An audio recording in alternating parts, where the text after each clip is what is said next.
네, 역대상 29장 10절에서 14절입니다. 역대상 29장 10절에서 14절입니다. 성전 건축 준비를 마쳐놓고 회중 앞에서 하나님께 감사하는 그 기도를 드리는 내용이죠. 다윗이. 네, 같이 봉독합니다.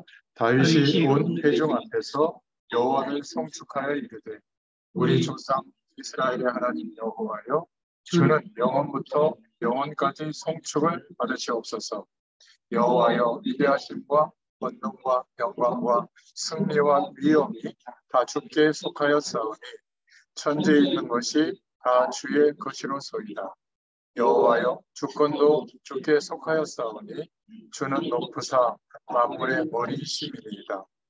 보와 기가 주께로 말미암고 또 주는 만물의 주제가 되사 손에 권세와 능력이 있사오니 모든 사람을 크게 하심과 강하게 하심이 주의 손에 있나이다. 우리 하나님 여호와여, 이제 우리가 주께 감사하며 주의 영화로운 이름을 찬양하나이다. 나와 내 백성이 무엇이기에 이처럼 즐거운 마음으로 들을 힘이 있었나이까. 모든 것이 주께로 말미암았사오니 우리가 주의 손에서 받은 것으로 주께 드렸을 뿐이니이다. 아멘. 네, 오늘 이 말씀을 통해서 열왕기상 전체를 통해서 주시는 하나님의 말씀을 또 은혜로 우리가 함께 누리겠습니다. 열왕기상 전체의 제목으로는 하나님의 시대적 소원을 아는 지도자라는 제목으로 은혜를 나누겠습니다. 먼저 그 개요 부분을 보시면 톡에다 올려드렸는데 역대기 상은 1장부터 29장까지 되어 있고요. 역대기 하는 36장으로 이렇게 되어 있습니다. 이 역대기는 사무엘서나 열왕기서, 이게 다 역사를 기록한 내용들이죠. 그런데 이 열왕기 상하, 역대기의 내용은 다윗의 계보에서부터 다윗의 통치 전반의 역사를 다루고 있는 것이 역대상 말씀이고요. 그리고 솔로몬의 즉위와 통치, 또 왕국 분열 후에 이제 남유다와 북이스라엘로 나눠지는데 남유다 왕국의 역사를 다루는 내용이 역대하로 이렇게 구분이 됩니다. 그런데 이 역대기가 사무엘 상하나 열왕기 상하와 차이점이 있다면 뭐냐면 사무엘서나 열왕기 상하는 선지자적 관점에서 왕을 중심으로 한 이스라엘의 정치 역사를 기술하면서 하나님의 약속을 전달하고 있다면 역대기는 제사장적 관점에서 성전을 중심으로 한 예배, 어떤 종교적인 측면을 좀 다루고 있다는 점이 차이점입니다. 그래서 역대하는 멸망한 북왕국은 거의 언급하지 않고 개혁 성향이 뛰어난 남유대, 하나님이 볼 때 선한 왕으로 생각하는 그런 왕들의 업적에 대해서 많은 지면을 할애해서 말씀하고 있죠. 제목을 좀 보자면 역대기는 상하 구분 없이 한 권으로 원래 취급했었는데 역시 번역하면서 양이 많아져서 두 권으로 나눠진 게 된 겁니다.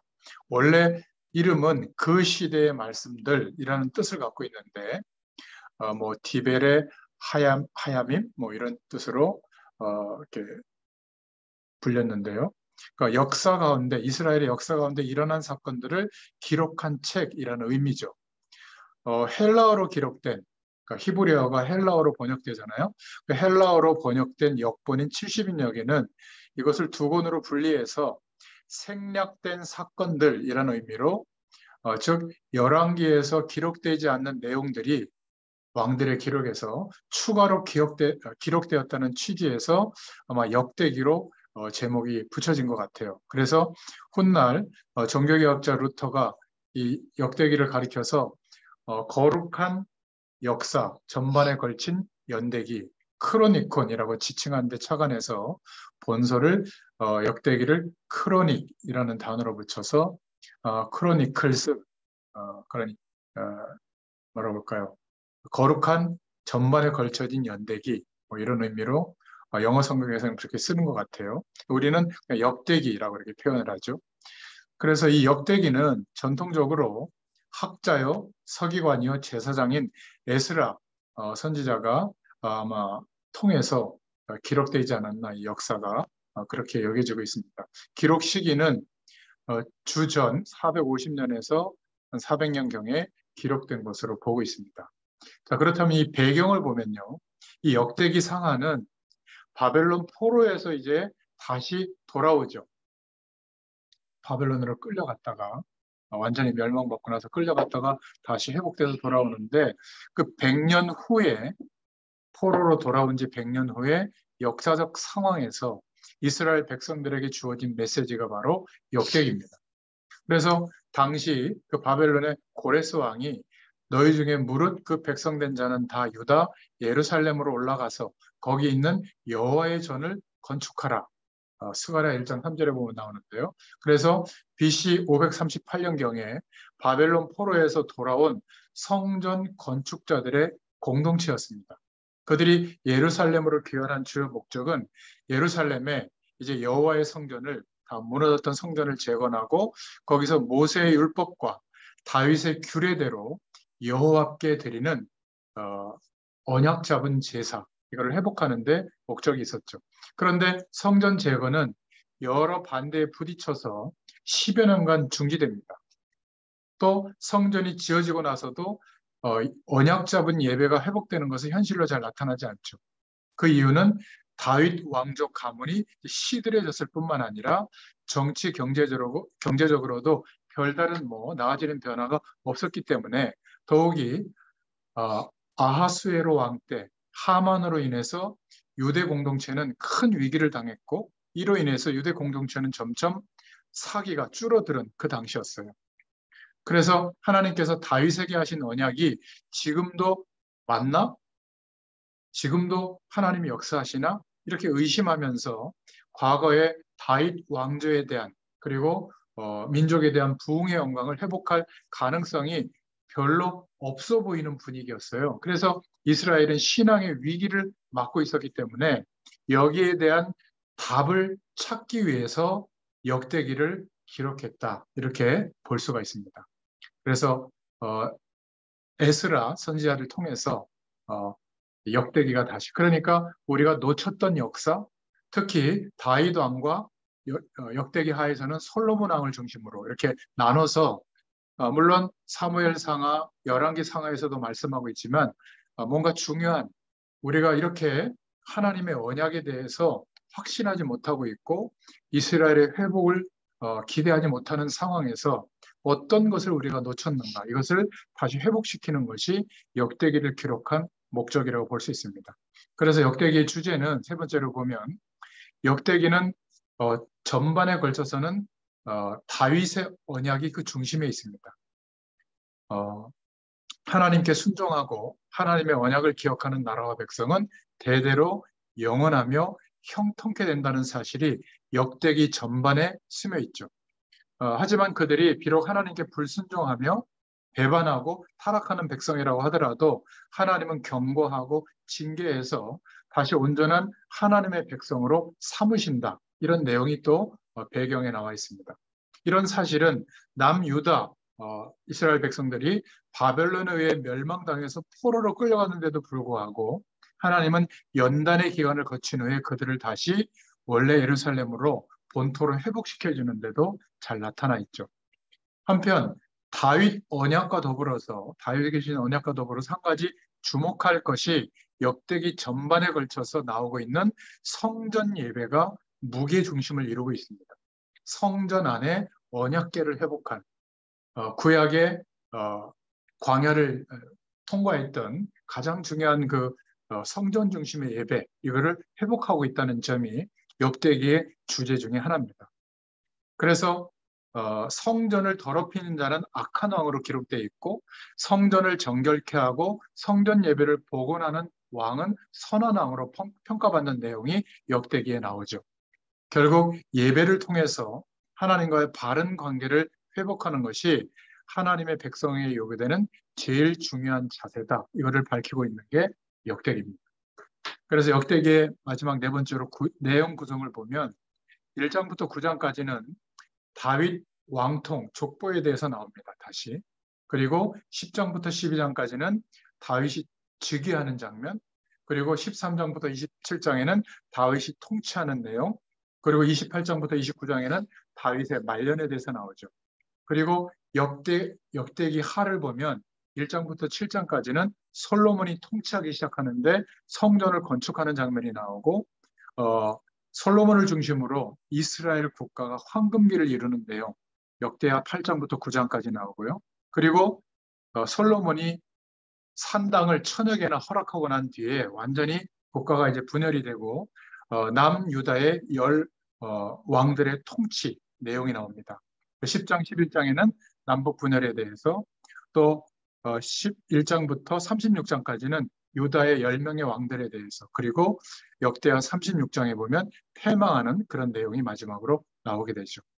그런 내용을 간단하게 표로 제가 카피해서 거기다가 교재에다 넣었습니다.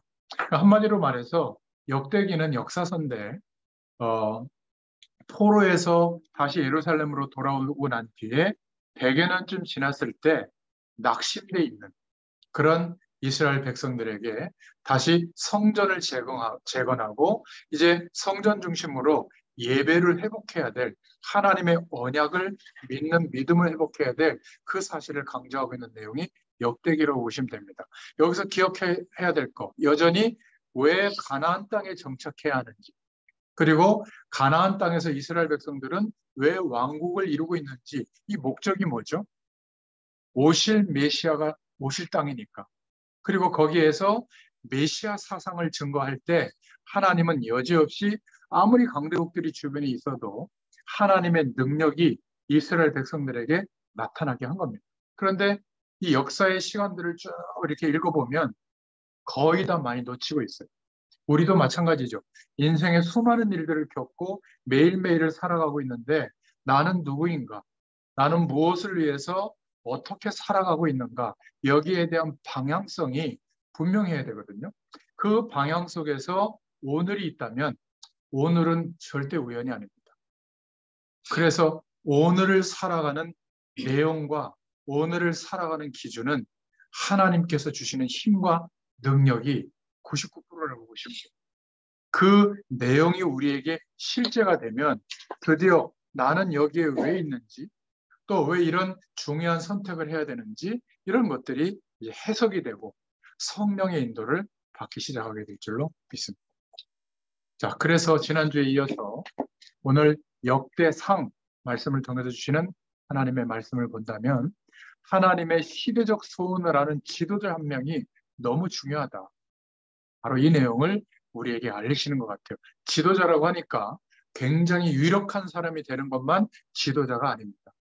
우리는 우리의 삶을 살아가면서 아마 일평생 굉장히 많은 사람들을 만났을 거예요. 만나고 있고 앞으로도 만날 겁니다.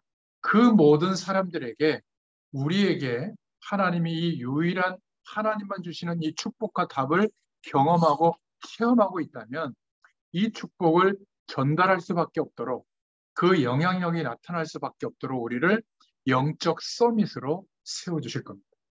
물론 현장에서도 서밋이 될 만한 하나님의 축복이 나타나야 되겠지만은 이 영원한 하나님의 축복에 대해서 우리가 실제로 체험하고 누리게 됐을 때 삶이 그렇게 바뀌게 될 때 다른 말로 표현하자면 하나님과 동행하는 삶을 눈 떠서부터 잠자리에 들기 전까지 바로 지난 시간에 말씀드린 내용이죠. 서론에서 그 기도가 회복되어지면 기도 행위는 나중에 우리의 입장에 맞게 하더라도 하나님과 연결되어져서 함께하는 그 은혜가 어떻게 유지되고 경험되는지 이게 우선인 것 같아요.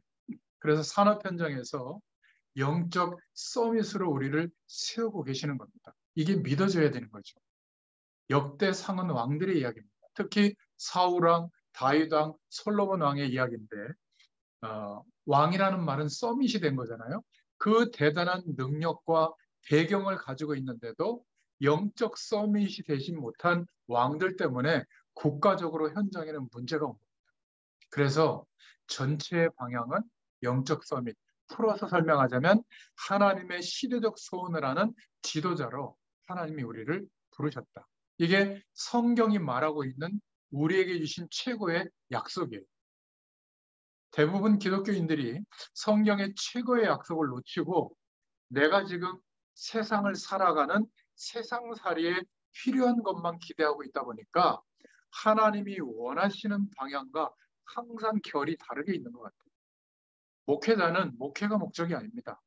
이 축복을 목회자라고 하는 기능을 가지고, 목사라고 하는 직업과 기능을 가지고 주신 경험한 내용을 가지고 설명해 주라는 거잖아요. 어디에서? 현장에서.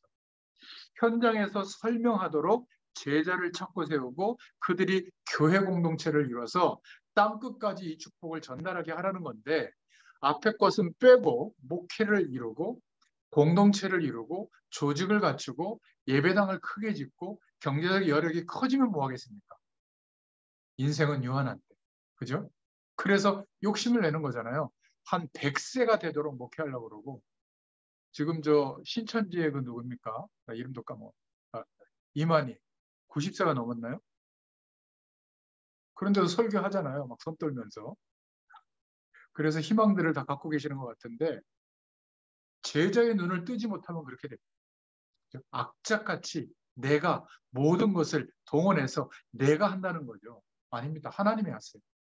내가 아니라도 산업 현장에서 내가 뭐 어마어마한 기업을 이루지 못하더라도 뭐 그런 축복을 주시겠지만, 당연히 그렇지 않더라도 우리가 영적으로 서밋이 되는 것이 더 중요해요. 나머지는 하나님이 우리의 시간표를 따라 채워가시는 줄로 저는 확신합니다. 제가 경험하고 있거든요. 목회자로서.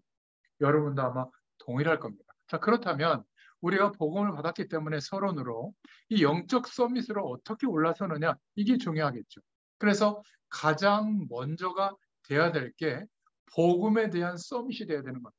내가 다른 거는 몰라도 이 복음에 대해서는 아는 것도 아는 거지만, 이 복음으로 이루어진 하나님의 축복, 다른 말로 표현하자면 시공간을 초월하시는 하나님의 은혜와 그리스도 때문에 회복되어진 근본 문제에서 해방된 사실과 인생의 운명처럼 살아갈 수밖에 없는 보이는 조건을 따라 살면 결국은 한계가 오게 되거든요. 여기에서 해방되어진 이 내용에 대해서는 최고로 내가 응답을 누리고 설명할 수 있는 복음 서밋이 되겠다. 근데 문제는 이 복음을 체험하기가 힘이 드는 겁니다. 어떻게 체험하냐면 대부분 굉장한 어려움을 당하다가 복음에 대한 사실을 만나서 이겨낸 사람도 있고요. 근데 그게 기준이 되면 자꾸 어려움을 당해야 되죠. 그죠? 정상적으로 살아가면서 시공간을 초월하시는 하나님의 은혜가 경험되고 그 축복과 힘의 배경으로 하루를 살아가는 이 삶이 회복돼야 되는데, 계속 어려움을 당하면 복음이 깨달아진다. 이 사람은 어려움을 줄 수밖에 없는 거죠, 하나님이. 또 어떤 사람은 큰 사고가 나서 복음을 깨닫기도 합니다. 그거는 다양한 일이지만 그게 신앙생활의 기준이 되면 늘 큰 사고와 어려움을 겪어야 되는 거죠. 중풍에 걸렸다가 병 때문에 하나님께 기도하다가 해결받아서 복음을 깨닫기도 합니다. 나쁜 것은 아니지만 그렇게 하면 인생이 힘들어요. 그래서 지난 시간에 열왕기 하 말씀의 서론의 부분을 다시 한번 잘 생각해 보시길 바랍니다. 그건 다양한 일이지 신앙생활이 만약 이렇게 적극적 사고방식의 결과로 따라가는 사람들처럼 열심히 노력하고 기도 많이 하고 예배 많이 드리고 헌신을 많이 해야만 하나님의 복을 조금 경험한다. 그거는 수행하는 거거든요. 아니면 막 메시지를 많이 듣고 훈련을 많이 받아야 되고 막 모든 집회에 다 가야 되고, 그거는 맞는 말이 아니에요. 복음은 누구에게나 답이 되는 거거든요. 부족하거나 열심히 하거나 좀 게으른 사람에게도 똑같이 답이 되는 게 복음이에요. 그래서 복음은 우리가 만들어내거나 노력으로 이룰 수 있는 일이 아니에요. 믿으면 되는 겁니다. 내게 그 일이 이루어졌기 때문에, 하나님이 허락하셨기 때문에, 은혜를 주셨기 때문에 믿고 구하면 허락해 주시는 그런 축복입니다. 그래서 정말 우리 청년 전문인 산업인들이 현장을 다 본다는 거는 힘들죠. 현장에서 이 멸망이 임하는 것을 보고 복음을 깨달았다고 말하는 사람도 있는데, 그거는 특별한 전도자에게 주신 눈이에요. 그러니까 맞는 말이고 다양한 일이지만 그렇게 특별하거나 대단한 어려움이나 대단한 어떤 삶을 가진 사람들이 볼 수 있는 그런 복음이라면 좀 어렵겠죠.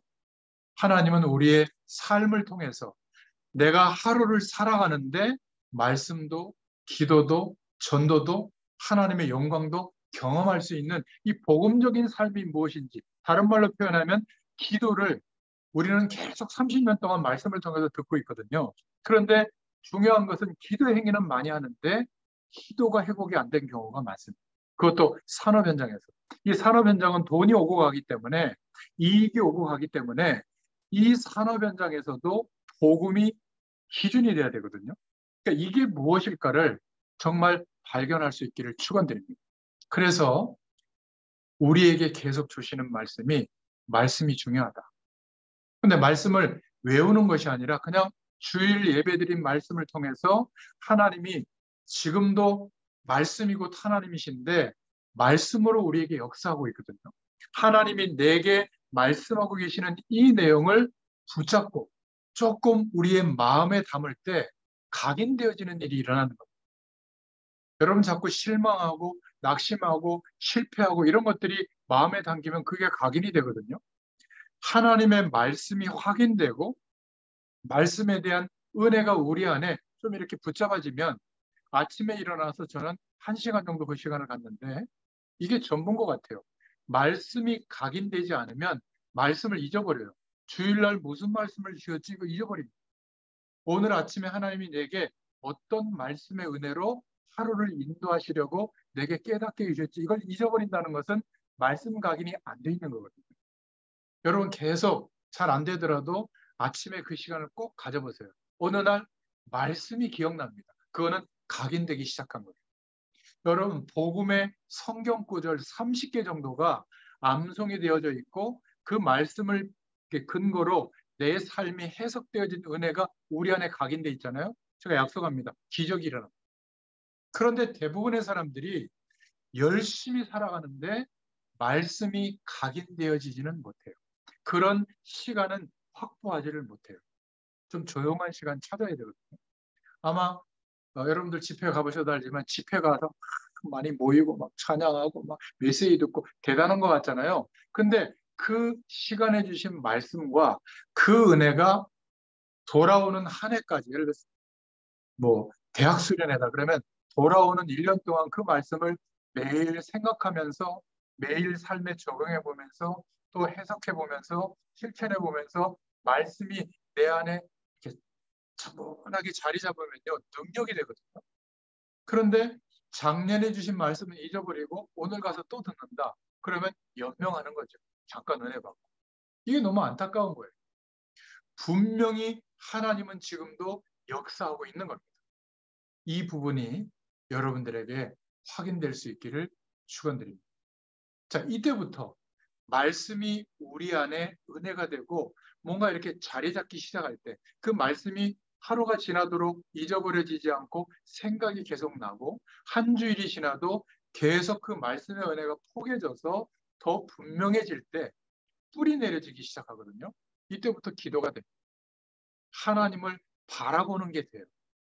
그래서 저는 눈을 뜨면 제일 먼저 특별한 메시지가 아니라 하나님이 주일 예배 때 주셨던 말씀을 묵상합니다. 그리고 그 말씀을 통해서 성령께서 내게 깨닫게 하신 주제나 고칠 거, 도전할 거 이렇게 해석되는 그 내용이 있잖아요. 그것을 예전에는 생각부터 했는데 이제는 문명이 발전해서 성경 어플리케이션이 있잖아요. 거기에다 검색 단어로 써보면 창세기부터 요한계시록까지 성경 구절이 뜹니다. 그럼 그거를 쭉 보다가 몇 개의 성경 구절을 제 마음에 부딪히게 하시는 성령의 어떤 음성을 듣고 그 구절을 붙잡고 깨닫게 하시는 주제의 단어와 또 주일날 1대지, 2대지, 3대지의 내용과 나의 과거, 현재, 미래를 생각하면서 또 생각해 보거든요. 그러면 뭔가 하나님이 내게 말씀하시는 게 깨달아져요. 그것을 문장으로 적어보는 겁니다. 문장으로 완성도 있게 적어보려고 하니까 또 생각하고 또 기도하는 거죠. 이게 시간이 오래 걸리지 않아요. 처음에는 약 1시간 가까이 걸렸는데 지금은 한 10분, 20분이면 하나님의 음성을 듣습니다. 이것을 1대지, 2대지, 3대지로 요약해서 정돈해서 올리는 내용이 말씀 포럼 내용이에요. 여러분 한 문장이라도 한번 도전해 보시기 바랍니다. 그러니까 이 축복이 별것 아닌 것 같은데 기도가 되기 시작하거든요. 그러면 나도 모르는 사이에 하나님의 기적이 우리의 삶 가운데 임합니다. 기적이라는 단어는 획기적인 변화 이렇게 생각할 수도 있지만 도저히 이 세상에서는 알 수 없는 하나님이 우리에게 부어주시는 축복이 임합니다. 그러니까 이런 은혜가 나도 모르는 사이에 그냥 삶을 살아가고 있는데 각인이 바뀌는 거예요. 내 영혼에 뿌리 내려집니다. 이걸 보고 하나님의 말씀이 살았고 운동력이 있다고 표현한 겁니다. 내가 말씀을 붙잡고 조금 은혜를 회복하고 있는데 이 축복으로 우리의 모든 삶이 바뀌고 있는 거예요. 이것을 안 믿고 한다, 안 한다 이렇게 돼버리면 이제 어떤 상황이 되냐면요. 죄송합니다. 잠깐만요. 어떤 상황이 되냐면 열심히 사는데 힘들어요. 최선을 다하는데 한계를 못 벗어나요. 오히려 거꾸로 가요. 그러니까 현장에서 하나님이 나와 함께 하시는 증인으로 서야 되는데 증인으로 서기가 어려워요. 그러니까 뭘로 하죠? 알고 있던 지식으로 설명하는 겁니다. 성경 지식으로만 설명하는 거죠. 그리스도 알아? 예수님 어디 있어? 하늘에 있는데 그럼 막 약간 무시하면서 막 내가 알고 있는 성경 지식을 막 들이붓죠. 가장 가까이 있는 가족들도 그거 싫어합니다. 하나님이 나와 함께 하시는 이 은혜가 특별한 예배 행위가 아니라 내 하루를 살아가는 삶 속에 말씀을 붙잡고 하나님이 기적을 베푸시는 그 은혜도 경험하는 시간이 있고 또 기도하는 하나님과 연결되어져서 하나님을 바라볼 때 주시는 축복도 누리고 있을 때 내 삶에서 뭐가 나타나냐면 하나님이 함께하는 내용이 전달이 돼요. 예를 들면 이런 거죠. 저 첫째 딸이 뭐 어렸을 때 그게 들어가서 그런지 어떻게 하다가 지가 뭐 이렇게 필요에 의해서 뭐 영어도 하고 이렇게 프랑스어도 하고 해외도 갔다 오고 하다가 자기가 유럽에 가서 프랑스에서 한 1년 동안 한번 살아봐야 되겠다 그런 마음이 들었나 봐요. 그래서 열심히 막 아르바이트 해가지고 뭐 프랑스어 그 자격 1 자격 시험은 통과했고 또 2 자격 시험 좀 고급인데 그거 도전하고 있더라고요. 그래서 거기 가서 뭐 취업 비자를 받고 가야 되는데 뭐 자격이 많은 것 같아요. 그런 것들을 하나하나 해결해 나가고 있거든요. 제가 도와줄 게 없어요. 능력도 없지만. 그래서 이런 얘기를 했어요. 네가 드디어 이제 기회가 온 것 같다. 네가 부족하고 많은 것들이 모자라고 아무도 도와줄 수 없는 곳에 가지만 하나님이 너를 인도한다고 나는 믿는다. 너도 준비하는 게 있지만 그거를 좀 더 확실하게 붙잡으면 좋겠다. 그랬더니 뭐라 그러는 줄 알아요? 아니 237 뭐 서밋 이런 얘기 하는데 왜 자꾸 후진국들로만 랩런트들이 가냐 그 말이에요. 선교여행도. 강대국으로 가서 봐야지. 전 세계 문화와 경제와 이런 것들이 집중됐던 유럽에 그것도 우리보다 강대국의 현장에 가서 한번 살아보는 것도 괜찮지 않을까? 그래서 거기에서 적응되게 하시면 계속 살아보겠다는 거예요. 그래서 저는 그거 존중하거든요. 부모로서는 좀 뭐라 그럴까? 안타깝고 미안하고 걱정도 많이 돼요. 근데 하나님이 하시는 거라면 이게 시행착오를 겪을 수는 있겠죠. 이때 굉장히 중요한 얘기를 해줄 수가 있는 거거든요. 하나님이 너를 인도하는 게 맞다. 그렇다면 그 모든 현장은 하나님의 역사가 나타나게 될 거다. 단, 요거를 좀 한번 해보면 좋겠다. 요거 말고 어떻게 얘를 그런 얘기 별로 안 합니다. 그러니까 우리의 삶 속에서 건강도 마찬가지예요. 하나님이 나를 세계복음할 사람으로 부르신 게 맞다면 이 이스라엘 백성들을 지금 역사 속에서 가나안 땅에 정착하게 하고 그 고대 근동 국가의 선진국들이 있었지만 그들을 정복하고 그리고 메시아 오실 것을 증거할 민족이 맞다면 어떤 문제와 어려움이 와도 하나님의 시대적 소원을 아는 지도자만 쓴다면 하나님의 믿음의 사람만 세워진다면 하나님은 역사하십니다. 이게 역사서 전체의 메시지죠. 그것을 우리의 언어로 지금 설명하는 것이 뭐 서밋 이런 단어로 지금 말하고 있는 거예요. 자, 이때부터 막 기도를 내가 많이 못하는데도 하나님과 늘 연결되는 삶의 응답을 누리고 있기 때문에 기도의 서밋으로 올라가게 됩니다. 그러니까 기도를 말해줄 수 있는 사람으로 바뀌어요. 하나님과 동행하는 사람으로 바뀌거든요. 이게 절대 어렵지 않습니다. 만약에 대단히 뛰어난 지식인만 알 수 있는 기도라면 불공평한 거죠. 오히려 새벽 기도에 예전에 시골교회 보면 와서 종치시는 할머니 같은 분들, 나이 드신 분들 와서 말씀 시간에 졸다가 끝나고 기도하는 거 제가 이렇게 어릴 때 들어보면 주님, 주님 이러고 하세요. 그냥 한 10분, 20분. 이게 매일매일 계속되는데요. 일자 못이 그 할머니들이 시골교회를 다 세웠다니까. 그 없는 돈에 무슨 돈이 있겠어요. 그 밭에서 이렇게 채소 같은 거 좀 해다가 시장 자기 그 뭐라 그럴까 그 장소도 없는데 욕 먹어가면서 길거리에서 이렇게 팔아가지고 그 돈 이렇게 숨겨놨다가 가족들이 알거나 남편이 알면 빼앗으니까 그걸로 헌금하거든요. 제가 어릴 때 봤어요. 저도 그때 용돈도 주시고 그랬거든요. 그런 기도의 사람들 우리가 볼 때는 아무 복음을 모른다고 생각하는데 아닙니다.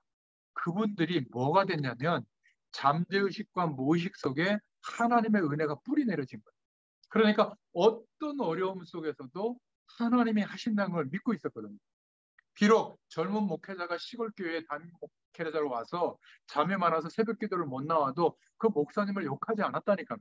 오히려 주의 종을 연약한 주의 종을 위해서 기도하는 그런 분들이었어요. 오늘날 교회, 도시의 교회들은 보면 너무나 성경 지식을 많이 알고 있고요. 신학 서적도 많이 보고 다 아는데 뭐가 없어진 줄 아세요? 영적인 힘이 사라진 겁니다.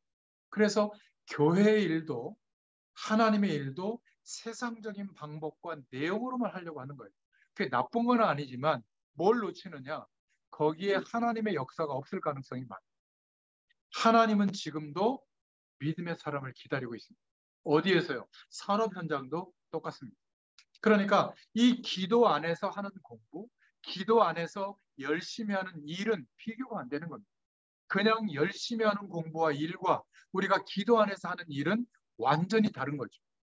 이 맛을 본 청년 전문인 산업인이 안 나오고 있기 때문에 이 맛을 본 신자가 안 나오고 있기 때문에 산업 현장 세상이 어려운 겁니다. 그래서 저와 여러분을 보고 이거 보라고 이거 하라고 부르신 줄로 믿습니다. 결국 다윗처럼 이 기도의 서밋의 축복을 누리면 이때부터 우리가 하는 공부, 우리가 하는 기능은 서밋으로 올라가게 됩니다. 저는 이걸 몰랐어요. 30년 동안 계속 모자라지만 이 중심을 놓치지 않고 하나님이 가장 원하시는 것에 순종하는 것을 1순위로 두고 가봤거든요, 현장에. 근데 지금은 뭔가 전도를 말할 수 있는 서밋의 위치에 섰어요. 그것도 다양한 계층의 전문인들 앞에서 복음과 기도와 전도를 말해줄 수 있는 사람이 된 겁니다. 저 얼마나 참 부족한 게 많은데 너무 감사한 거죠. 자, 이렇게 될 때 세상에 나가서 여러분들 비슷한 사람들하고 경쟁해서 이익을 얻으려고 하면요. 불가능합니다. 불가능해요. 그들은 뒤에서 술 먹이고, 뭐, 아가씨 붙여주고 말이죠. 또 리베이트해서 돈을 주고 이러고 공사 따내고 또 하도급 줘가지고 이익 남겨먹고 하는데 여러분들이 정직하게 해가지고 어떻게 이거를 이기겠습니까? 최선을 다하는 것만 가지고 안 돼요. 하나님이 역사해 주셔요. 그러니까 기도와 기능에 대한 준비만 하면 현장에 가보면 현장에 서밋이 될 수 있도록 하나님이 준비해 놓으신 축복을 주셔야 돼요. 그때 시작될 줄로 믿습니다. 세계보고만은요, 그때 할 수 있습니다, 사실은. 우리의 노력으로 하는 줄 알았거든요. 최선을 다하는 열심으로 하는 줄 알았거든요. 그건 그냥 기본이에요. 여호와께서 요셉과 함께 하시기 때문에 가보니까 응답이 와 있는 거예요. 자기도 모르게 서밋이 되어지는 거죠. 여호와께서 너와 함께 하시는구나. 보디발도 그리고 바로 왕도 요셉을 따라와야 되는 겁니다. 흉년이든 전 세계도 요셉을 따라와야 되는 거죠. 그런 은혜를 우리에게 예비하시고 허락하시는 줄을 믿습니다. 그래서 이 모든 축복의 내용을 설명했는데 합친 것을 보고 영적 서밋이라고 말씀드립니다. 다윗은 이것을 어릴 때 알아들은 거예요. 아니, 알아들었다기보다 하나님이 직접 하나님의 신에 감동되게 한 거죠. 사울 왕은 왕이 됐는데 사실은 복음의 내용도 알았는데 그죠? 가장 야곱이 사랑했던 베냐민 지파의 첫 번째 왕이 된 인물이 사울 왕이에요. 서밋은 서밋인데 영적 서밋이 아니었던 겁니다. 여러분, 세상에는 산업 현장의 서밋들이 수두룩합니다. 그런데 영적 서밋이 얼마나 있을까? 솔로몬 왕은 알아듣다 마른 거예요. 말년에. 그러니까 그 강원도 많은 땅덩어리에 우상 숭배하는 산당을 1000개나 깔아버린 거죠. 그 얘기가 바로 역대기상의 메시지입니다. 우리가 하나님이 주시는 이 힘을 가지고 공부하고 일해야지 우리의 열심과 노력으로만 하니까 막 힘든 거예요. 그건 불가능합니다. 아무리 노력해서. 그래서 우리가 이 언약의 말씀과 하나님의 음성을 들을 수 있게 됐다면 하나님이 볼 때는 얼마나 소중한 한 사람인지 몰라요. 많은 왕이 나왔는데 이 말을 알아듣는 사람이 다윗밖에 없었다. 이게 오늘 역대상 메시지예요.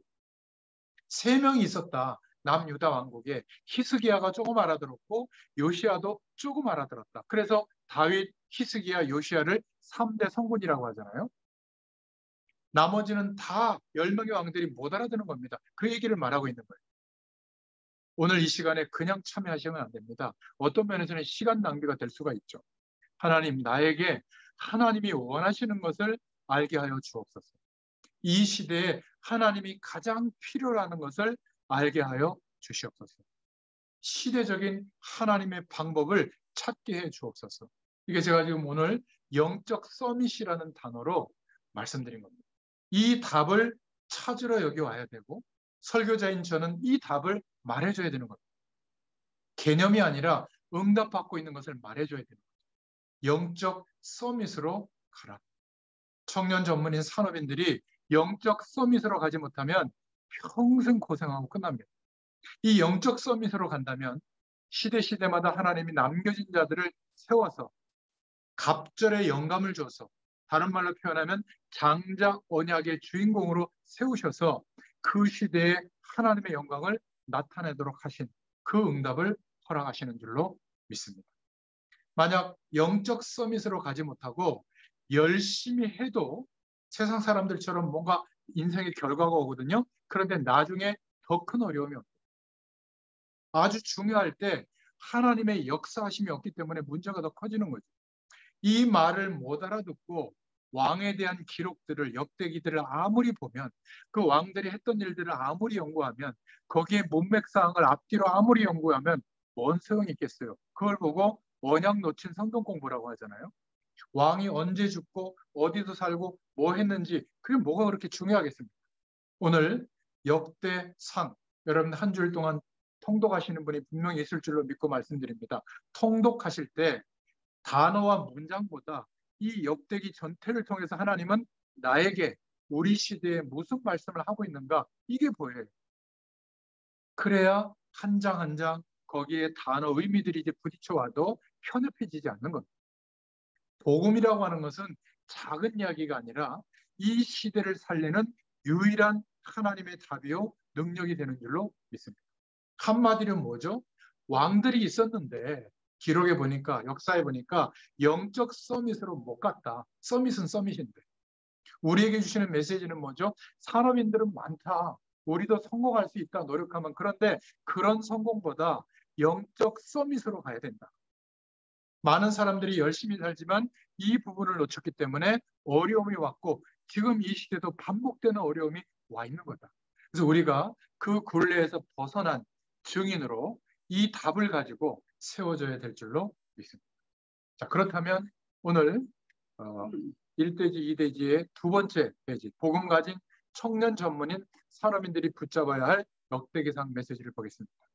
첫 번째로 역대상 10장 13절에 14절에 보면 과거의 역사와 족보를 말하면서 사울왕과 그의 죽음에 대해서 말하고 있습니다. 뭐라고 말하고 있냐면 사울이 죽은 것은 여호와께 범죄하였기 때문이라 그가 여호와의 말씀을 지키지 아니하고 또 신접한 자에게 가르치기를 청하고 여호와께 묻지 아니하였으므로 여호와께서 그를 죽이시고 그 나라를 이새의 아들 다윗에게 넘겨주셨더라. 말씀을 지키지 않았다는 게 뭘까요?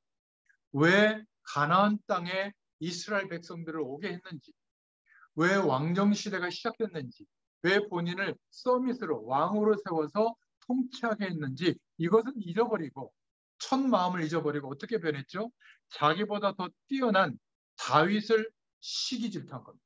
그래서 평생 대다수의 시간을 다윗을 죽이려고 하는데 왕권을 다 허락한 거예요.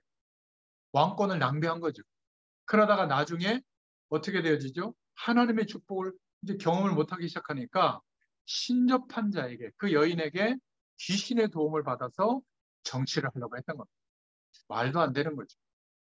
아담으로 시작된 언약이 아브라함까지 이어졌다. 역대상 1장 1절부터 42절에 말씀하고 있죠.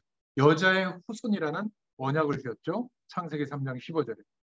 이건 모르면 큰일 납니다. 창세기 6장 14절에 방주 언약을 지었죠. 노아 시대에 방주 안으로 들어와라. 그리스도의 오실 메시아 약속을 붙잡아라. 같은 메시지죠. 결국 이 약속을 놓치면 어떻게 됩니까? 세상 기준이 인생의 기준이 되는 겁니다. 성공일변도. 하나님 없어도, 하나님의 은혜가 없어도 이런 조건과 해결되어지고 이런 배경이 내게 이루어지면 된다라고 하는 가능성. 그 바벨탑은 무너지죠. 거기에서 해방되도록 한 사람을 불러서 언약 백성 삼고 언약 백성의 민족이 되게 하고 그 언약 백성으로 말미암아 이제는 오실 메시아의 약속을 구체적으로 경험하도록 가나안 땅의 언약을 준 겁니다. 복의 근원이 되도록 하겠고, 내가 내게 지시할 땅으로 가면, 가나안 땅으로 가면 오실 메시아 약속을 붙잡으면 모든 족속이 너로 말미암아 이 복을 얻도록 하겠다. 이 언약을 준 겁니다. 우리에게도 동일하죠. 그래서 역대상 2장 1절부터 9장 34절까지는 12지파를 왜 주셨는지 12지파를 소개하고 있습니다. 2장부터 8장까지. 그러면서 9장 14절부터 33절에는 12지파를 통해서 하나님의 하시는 일의 핵심은 하나님은 성막을 중심으로 모든 땅을 분배하도록 했던 거 기억해라. 역사를 통해서 또 확인시켜주고 있죠. 왜 성막을 통해서죠? 하나님이 언약한 대로 이루신다는 거예요. 성막 안에 언약궤가 모셔져 있잖아요. 지성소 안에 그 언약궤 중심으로 인도받도록. 그래서 역대상 9장 34절에 다시 레위지파의 중요성을 얘기하고 있죠. 성막을 숨기는 일을 담당하도록. 그 지파에게는 땅을 주지 않고 성막을 지키게 한대요. 이거를 다시 설명하고 있습니다. 그런데 사울 왕과 그 아들들은 이 언약을 놓치게 된 겁니다. 역대상 9장 38절에서 44절에 보면 12지파 중에 야곱의 사랑을 받은 지파가 사실은 베냐민 지파였죠. 막내 베냐민. 그 베냐민 지파의 첫 번째 인물이 사울 왕입니다. 굉장히 중요한 언약적 축복의 대열에 사실은 서 있었던 거죠. 근데 이 언약 배경 속에서 왕이 된 사울 왕이 평생 고생하다가 전쟁터에서 화살에 맞아 죽게 됐는데 내가 블레셋 화살에 죽을 수 없다면서 자기의 칼로 자살하고 생을 마감하게 되거든요. 최고의 응답을 받은 사울 왕이 영적 서밋으로까지는 못 간 거예요. 그 말을 지금 역대기에서 말해주고 있는 겁니다. 하나님이 주신 사명을 놓친 사울은 죽게 되어지죠. 그 엄청난 복음을 잘못 깨달은 겁니다. 먼저 영적 서밋으로 가야 되는데 이 기도하는 축복을 누려야 되는데 최고 응답 서밋의 자리에 왔는데도 실패하게 된 겁니다. 우리가 기억해야 됩니다. 정말 복음 가진 청년 전문인 산업인들은 하나님의 말씀으로 각인되어져서 저와 여러분들의 기도의 힘을 얻을 수 있도록 하나님이 우리를 인도하시는 겁니다. 그 힘을 가지고 공부하고 일해야 하나님의 증인이 됩니다. 그러면 기도의 능력이 나타나는 서밋의 자리에 올라가게 됩니다. 우리가 하는 일을 조금만 성실하게 하면 그 기능을 통해서 현장에 하나님이 영광이 나도록 세우신다. 그래서 한마디로 영적 서밋으로 우리를 부르셨다. 이 말을 알아들어야 됩니다. 그거는 그 어린애들한테 하는 얘기 아니에요? 아니에요. 산업인 우리에게 하는 얘기죠. 하나님의 약속을 역대기를 통독하시면서 하나님의 약속을 붙잡기를 축원드립니다. 두 번째로 역대상 11장 1절부터 2절, 역대상 12장 1절부터 2절에 보면 기름 부음을 받은 다윗에 대해서 말하고 있습니다. 과거의 역사와 왕들을 이야기하면서 하나님께서 기름을 직접 부으신 다윗에 대해서 말하고 있는데 시편 78편 70절에서 72절 다윗은 하나님의 맡겨진 일을 최선을 다해서 감당하고 있을 때 영적 서밋으로 올라갈 수 있는 기회가 주어졌죠. 목동으로 있는데 영적인 비밀을 누릴 수 있는 답을 그 초원 현장에서, 광야 현장에서 누리게 된 겁니다. 그런 영적인 서밋으로 올라가 있을 때 하나님이 사무엘 선지자를 보내서 사무엘상 16장 1절부터 13절에 그 시대의 대제사장을 통해서 왕이 될 것을 알려주고, 또 거기에 안수할 때 하나님이 임하는, 능력이 임하는 축복이 나타나게 된 거죠. 그 약속대로 역대상 11장 1절부터 7절에 보면 하나님께서 기름 부은 대로 왕이 되어졌다, 그것을 말씀하고 있는 겁니다. 여러분, 여기에 핵심이 뭐죠? 영적인 서밋으로 올라서 있던 소년 다윗이 왕이 되었다, 그 말이에요.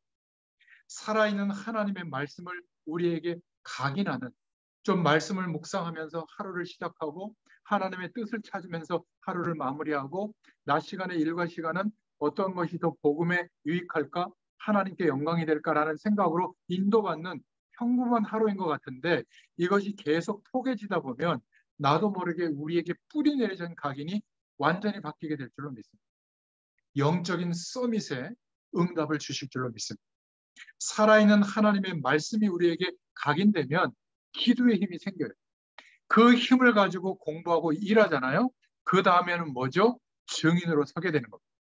이게 3오늘이라고 하는 말씀, 기도, 전도라고 하는 의미예요.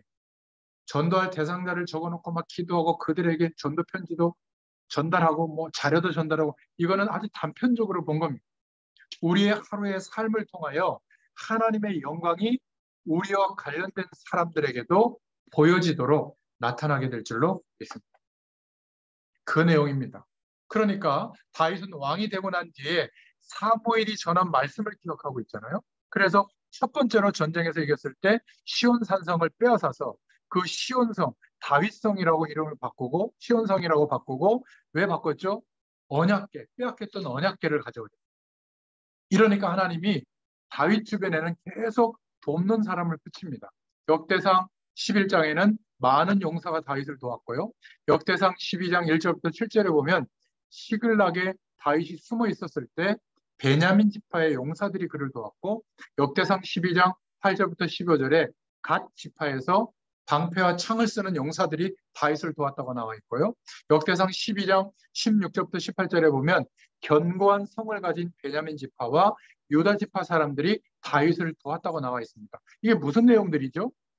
우리가 하나님의 약속을 붙잡고 조금 주님 바라보고 이 기도의 축복을 회복하고 영적 서밋으로 쓰면 하나님은 계속 이 언약적 축복이 이루어지도록 도움의 사람들을 붙이세요.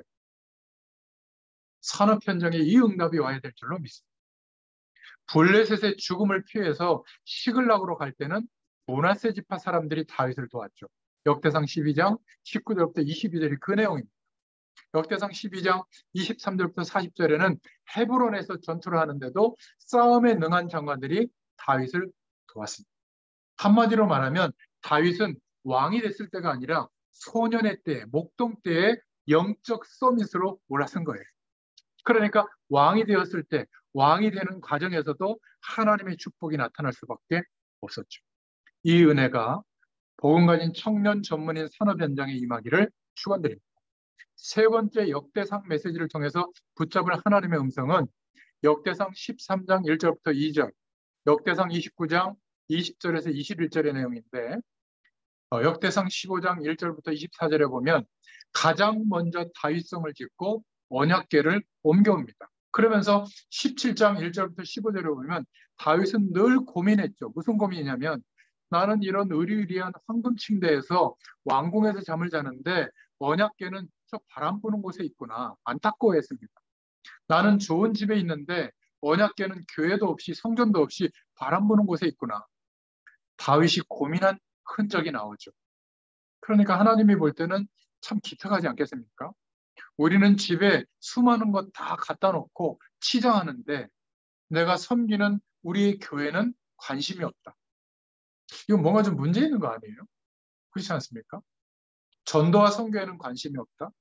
다음 세대를 위한 하나님이 준비하고 있는 렘넌트를 돕고 뭔가 그들에게 길을 열어주기 위해서 내가 열심히 일하고 뭔가 이런 거에는 관심이 없다.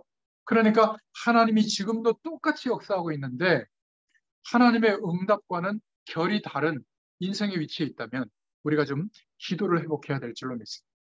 하나님이 전 백성을 축복하셔서 오늘 본문이 뭐죠? 성전 건축을 준비하신 거에 대해서 감사 기도한 겁니다. 역대상 29장 10절부터 14절의 내용이죠.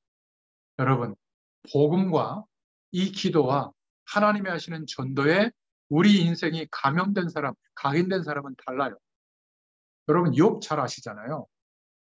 어려움이 와서 하나님이 시험을 허락했는데 재산이 없어지고 자녀들이 다 죽었습니다. 그런데 욥이 어떻게 했죠?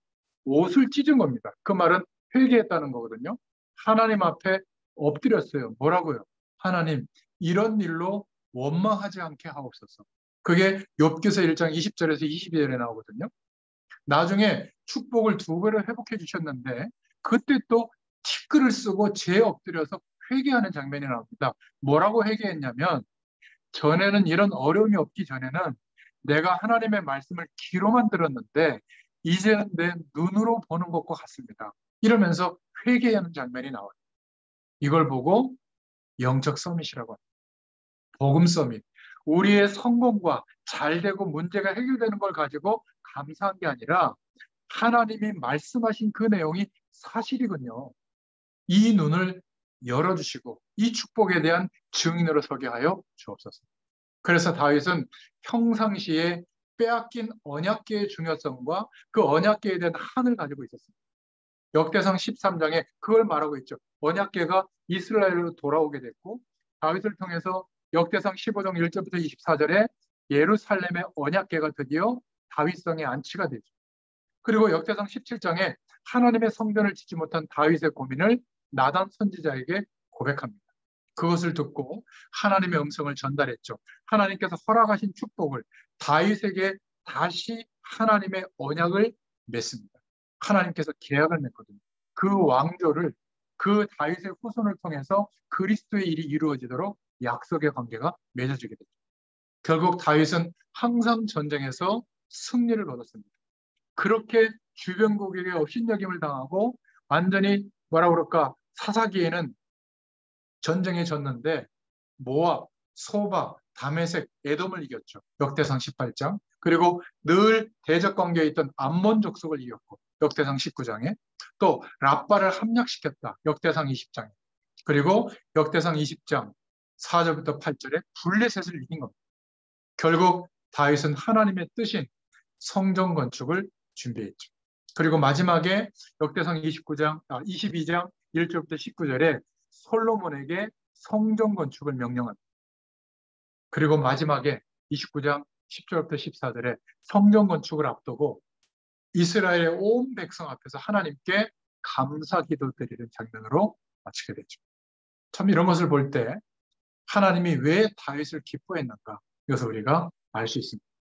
자, 마지막 네 번째로 과거의 역사와 왕들을 다시 기록하면서 역대상 29장 29절부터 30절에 다윗의 죽음 그 이후에 솔로몬 왕이 즉위하는 내용이 나옵니다.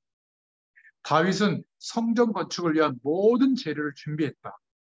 완성했죠. 성전 건축 준비를. 역대상 29장 1절부터 9절에 나옵니다. 그런데 하나님이 전쟁을 통해서 피를 많이 묻힌 다윗에게는 허락하지 않고 솔로몬에게 성전 건축의 축복이 임하도록 하죠. 마지막에 온 백성 앞에서 하나님께 기도를 드립니다. 저는 모르겠어요. 앞으로 그런 기회가 있을지 모르겠는데 성전 건축을 제가 앞장서서 한다면 이런 은혜가 나타나야 될 줄로 믿습니다. 이 기도를 하면서 모든 백성이 성전 건축에 기쁘게 참여하는 겁니다. 우리 자신이 영적 서밋이 되어서 하나님의 계획을 이룰 것을 준비했을 때 많은 사람들이 기쁨으로 참여하고 살아나게 되는 은혜가 여러분 때문에 있기를 축원드립니다. 여러분들의 돈과 여러분들의 산업의 이윤의 결과로가 아니라 여러분들이 영적 서밋이 되어졌을 때 하나님은 하나님의 계획을 이룰 준비를 저와 여러분을 통해서 완벽하게 하게 하실 줄로 믿습니다. 드디어 역사의 시간이 바뀌는 역대상 29장 20절부터 28절에 솔로몬이 다윗을 이어 왕으로 등극하는 장면으로 마치게 되죠. 자, 그래서 오늘 복음 가진 청년 전문인 산업인들이 붙잡아야 할 역대상 메시지의 결론입니다. 기도 서밋이 돼야 될 줄로 믿습니다. 기도 서밋으로 가려면, 기도가 되어지는, 하나님과 동행하는 축복을 누리려면 사실적인 것을 봐야 됩니다. 그리고 영적인 것을 기대하고 바라보기를 축원드립니다. 우리에게는 단어가 지금 기도 제목으로 주어졌죠. 응답 25. 무슨 얘기죠? 우리의 시간 밖에 하나님께서 약속하신 축복을 허락하시겠다는 거거든요. 근데 내가 그 축복을 경험하지 못하고 있다면 거기서부터 시작해야 돼요. 더 허황된 거, 꿈꾸는 것들은 좀 내려두고 그 응답을 기대하고 구하시길 바랍니다. 사실을 못 보고 있는데 영적인 게 보이겠습니까? 문제 아닌 것을 문제로 봤는데, 병을 문제로 보고, 자녀를 문제로 보고, 산업을 문제로 보고, 나의 연약함을 문제로 봤는데 영적인 것을 볼 수 있겠습니까? 사실을 볼 수 있기를 바랍니다. 우리 가정이 너무 어렵다? 요셉은 거기에서부터 출발했잖아요. 망해버렸다고 생각했는데 바깥 세상을 살려야 되는데 망한 입장에서 시작한 게 모세 아닙니까? 우리 교회는 왜 이렇게 엉망일까? 사무엘을 보세요. 엘리 제사는 목뼈가 부러져서 죽었습니다. 하도 비만이 돼가지고. 하나님의 언약에는 관심도 없었는데 사무엘은 언약궤 옆에서 잠들었다고 나와 있거든요. 누가 알려주지도 않았는데 하나님의 언약궤의 중요성을 사무엘이 알고 있었던 거예요. 참 놀랍지 않습니까? 어린 소년도 아니에요. 어린 사무엘이. 세상이 왜 이렇게 어려운가? 다윗은 늘 고난이었지만, 고생이었지만, 늘 대적 속에 있었지만, 자녀들조차도 다윗을 죽이려고 했지만 다윗은 영적 사실을 본 겁니다. 여러분, 이런 기도의 서밋으로 우리를 가게 되도록 축복하실 줄로 믿습니다. 그러면 우리의 학업이나 우리의 일은 어떻게 해야 되느냐? 우리의 산업은 어떻게 해야 되느냐? 기초부터 보세요. 너무 이렇게 뭐라고 해야 될까요? 잘 되는 것만 생각하지 말고 가장 기초를 든든히 해요. 저는 목회자로서 지금 기초를 너무 든든히 하는 축복 속에 있다는 게 얼마나 감사한지. 코로나 시국을 줘서 다시 복음의 가장 근본적인 축복을 하나하나 찾아서 지금 누리고 있잖아요. 성경 66권을 복음의 눈으로 볼 수 있게 된 게 목회자로서 얼마나 감사한지 몰라요. 여기 오기 전 제가 집에서 4시 반은 출발하는데 4시 반에 이 말씀 준비하는 게 끝났어요. 10시간이 더 걸리더라고요. 이렇게 교재로도 편집하는데. 그게 얼마나 감사한지, 일주일이 얼마나 금방금방 돌아오는지 모르겠어요. 딱 돌아서면 벌써 일주일이고 그 다음 성경도 준비해야 돼. 한 권 전체를 준비해야 돼. 이게 내 개인적인 주관에 빠지지 않도록 가능하면 복음 중심으로, 그리고 개요 부분은 일반적인 서론의 내용을 쉽게 얘기할수록 그렇게 준비하거든요. 제게는 너무나 큰 축복이에요. 여러분도 마찬가지입니다. 그 공사 컴플레인이 와가지고 예를 들어서 그거를 고소하거나 할 때 그렇게 하지 마시고 기초를 내가 놓친 거를 회복하는 입장으로 한번 해보세요. 어느 날 그 내용들을 통해서 하나님이 역사하기 시작할 때 그때부터 기능 서밋으로 가는 길이 될 줄로 믿습니다. 바닥에서부터 하자. 나는 취직이 안 되고 돈이 없고 일이 잘 안 된다? 미안하지만 거짓말입니다. 지금도요, 불신자는 보는 눈이 정확합니다. 밑에서부터 우리는 시작하자. 근데 나는 밑에 있는 것이 아니라 이 땅에 하나님의 영광을 드러낼 최고로 그 길로 가는 것이다. 이 축복을 꼭 누릴 수 있기를 축원드립니다. 현장에서는 가장 모자란 것, 낮은 것에서부터 시작할 수 있기를 바랍니다. 저는 감사한 게요, 하나님의 말씀이 필요한 곳으로 보내주십시오. 매일 기도하고 있거든요. 근데 정말 가보면 정말 하나님의 말씀이 갈급하게 기다려지는 현장들이에요. 거의 다. 근데 거기에서 저는 뭐를 꿈꾸고 있죠? 제게 약속해 주신 세계복음화를 꿈꾸고 있거든요. 하나님이 하실 것을 믿고 있기 때문에 제게 붙여준 사람들을 하나님이 변화시킬 것을 저는 믿고 있어요. 오늘부터 이 현장 서밋의 응답이 저와 여러분의 것이 되기를 축원드립니다. 무조건 영적 서밋으로 가시길 바랍니다. 모든 게 달라지게 될 거예요. 두 번째 결론은 우리가 삶을 사는데 어디에 무엇 때문에 헌신하고 우리가 인생을 집중하는가, 어디에 헌신하는가가 중요합니다. 다윗의 일생을 보면 역대기상을 통해서 어떻게 하나님께 헌신했냐면 언약적 축복에 헌신했어요. 왜 내가 왕으로서 이 가나안 땅에 있고 왕으로서 통치하고 있냐. 사무엘 마지막 사사의 마음에 있었던 것. 어릴 때 엘리 제사장은 잠자고 있었지만 어린 사무엘은 언약궤 곁에 누웠던 것, 언약궤 사상을 다윗에게 전달했죠. 사무엘상 3장 3절에 나와 있듯이 이 빼앗긴 언약궤, 그래서 이스라엘과 블레셋과 애굽이 재앙이 왜 왔는지 언약궤를 빼앗겼을 때 왔잖아요. 4장 1절부터 22절에 사무엘상 언약궤가 돌아왔을 때 어떤 일이 벌어졌는지 사무엘상 6장 1절부터 21절에 사무엘은 알고 있었던 거죠. 사무엘상 7장 1절부터 17절에 미스바 운동을 일으킨 이유가 뭐죠? 우상을 버리고 하나님께로 돌아오라. 이 마음이 어린 다윗에게 기름 부을 때 전달된 겁니다. 다윗의 마음에 전달된 거죠.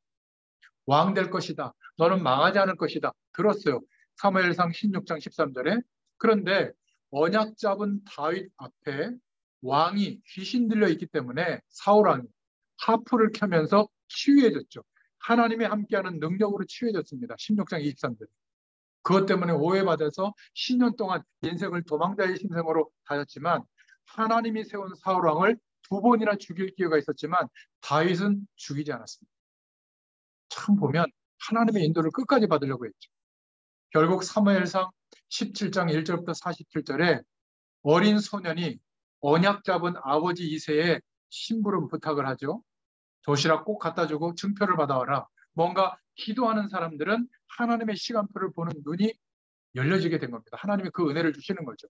그 자리에서 골리앗을 대면하게 되고 형들의 책망과 군인들의 책망과 왕의 책망 앞에서 이유 있는 반항을 하죠.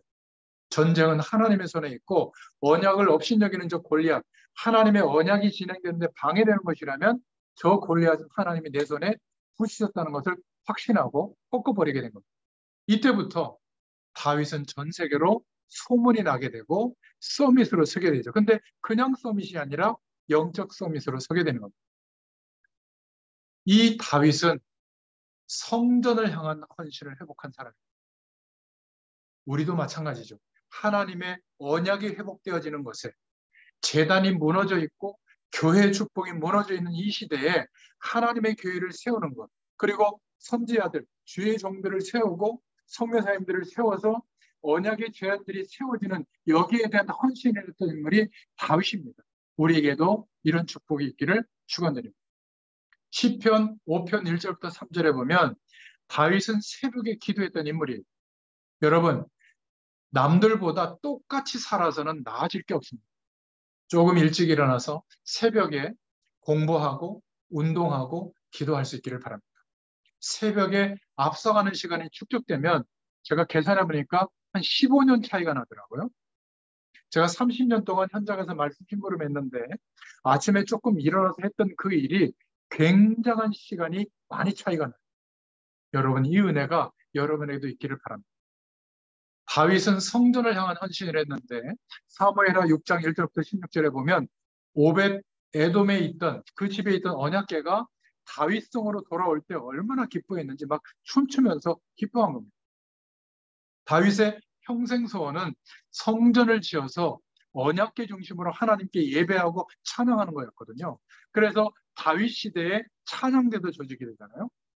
18만 명이나 국가에서 세금을 주면서 월급을 주면서 찬양대, 그것도 앞장서는 각 파트장들은 전부 장관으로 세워서 찬양대를 조직했던 인물이 다윗입니다. 찬양의 비밀을 알고 있던 다윗이죠. 예배의 비밀. 결국 역대상 29장 오늘 읽었던 10절부터 14절에 온 회중 앞에서 여호와를 송축하죠. 성전 준비를 마쳐놓고 건축 준비를 마쳐놓고 여호와의 광대하심, 여호와의 영광, 그 위엄, 만유의 머리 대심, 주 대심을 고백한 겁니다. 그러면서 뭐라고 마지막에 고백하냐면 주님께서 나에게 주신 것, 받은 것으로 드렸을 뿐이다. 우리 같으면 내가 몇 억을 했네, 몇십억을 했네, 근데 왜 날 안 알아줘? 그거 자꾸 얘기할 텐데 주님께로부터 받은 것으로 드렸을 뿐이다. 여러분, 하나님이 원하시는 언약과 하나님의 계획을 붙잡으면 우리 인생에도 이런 일이 일어나게 되는 줄로 믿습니다. 그래서 전 세계에 여호와를 증거한 선교에 헌신했습니다. 사무엘상 17장 46절에 보면 온 땅으로 이스라엘에 하나님이 계신 줄 알게 하옵소서. 이게 다윗의 고백이었어요. 그냥 왕이 아니라 온 땅. 시편 그 150편 중에 75편 이상이 다윗의 작품이라는 것도 증거죠. 전도와 선교에 관심이 많았던 겁니다. 작품으로 남긴 거예요. 기록물로 전달되도록. 그리고 세계의 지도자들이 다윗이 준비한 성전에 와서 솔로몬 왕 때 많은 것들을 보고 영향을 받게 한 발판의 역할을 하는 것이 다윗입니다. 여러분, 우리를 회복하고 살리는 헌신이 뭐죠? 이런 하나님을 향한 헌신이 되어질 때 나라고 하는 인생, 우리의 산업도 회복되게 될 줄로 믿습니다. 창세기 6장 14절에 너를 위하여 방주를 만들어라. 역대상 29장 10절부터 14절에 주의 손에서 받은 것으로 주께 드리는 헌신을 했을 뿐입니다. 이런 은혜가 우리에게 있게 될 줄로 믿습니다. 그래서 조금 결단할 수 있기를 축원드립니다.